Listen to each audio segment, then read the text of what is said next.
Okay. So this story is called A Little Girl and a Poor Frail Lady. Do you know what frail means? Means like delicate, breaks kind of easy. Okay, so let's hear the story. There was once a little girl who didn't get out of bed one morning, or the next, or the next. In fact, she didn't get out of bed for a whole month. She was really sick, and no one knew how to make her better. Her daddy's name was Jairus, and he loved her so much. One day he was sitting by her bed, holding her hand, wishing there was something he could do. I know! He jumped to his feet, put on his coat, kissed his daughter, ran down the step, past the servants, out of the house, through the gates, along the road, into the town, up the step, into the temple. He fought his way through all the people until at last he found who he was looking for. Who do you think he was looking for? Who? Iron Man! No. Who was he looking for? Blippi! No. Who do you think he was looking for? I don't know. You don't have any guesses? Yeah.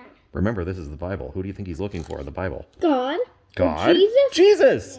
Jesus! He said, falling at Jesus' feet. My daughter! He begged. He said, please. But he didn't need to beg because before he even finished speaking, Jesus reached out his hand and helped Jairus up. I'll come at once, Jesus said. Jairus' eyes filled with tears of happiness. Jesus was coming. It would be okay. Now, in those days, of course, they didn't have ambulances, so they had to go by foot. Jesus' helpers knew that he would heal the sick girl, but they had to hurry. If Jesus didn't get there soon, it would be too late. But everyone was in the way, hustling and bustling, jostling and pressing, pushing and shoving, squirming and squashing. The disciples ran ahead, forcing back the crowd. Suddenly, Jesus stopped. His friends looked back. What's he doing? Who touched me? Jesus asked, because he felt power go out of him. Me, said a frail lady looking down at the ground, because she was ashamed. The poor lady had been sick for 12 years, and she had to get well. She had to. She knew if she only touched Jesus' coat, she would be healed. So she touched his coat, and instantly she was well. We don't have time for this, Jesus' friend said. But Jesus always had time. He reached out his hands and he gently lifted her head. He looked into her eyes and he smiled. You believed, he said, wiping a tear from her eye. And now you are well.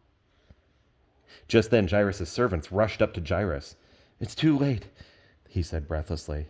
Your daughter, she died. Jesus turned to Jairus. It's not too late, Jesus said. Trust me. At Jairus' house, everyone was crying. But Jesus said, I'm going to wake her up. Everyone laughed at him because they knew that she was dead. Jesus walked into the little girl's bedroom, and there, lying in the corner, in the shadows, was the still little figure. Jesus sat on the bed and took her pale hand. Honey, he said, it's time to get up. And he reached down into death and gently brought the little girl back to life. The little girl woke up and rubbed her eyes as if she'd had a good night's sleep. And she leapt out of bed. Jesus threw open the shutters and sunlight flooded in the dark room. Hungry? Jesus asked. The little girl nodded. What do you think she ate? I don't know. What would you want to eat after a long night's sleep? I know what you guys would want. You would want a vanilla muffin with chocolate chips, huh? Or maybe cinnamon rolls. Do you think she had cinnamon rolls? Jesus called to her family, bring the little girl some breakfast. Ooh, some breakfast. Maybe some bacon and eggs. That sounds tasty. Maybe a waffle. Ooh, a waffle. I like that. Jesus helped and healed many people like this. He made blind people see. He made deaf people hear. He made lame people walk. Jesus was making sad things be untrue. He was mending God's broken world. That's the end. What's the next one called? Next one's called How to Pray. You want to hit the button? No, put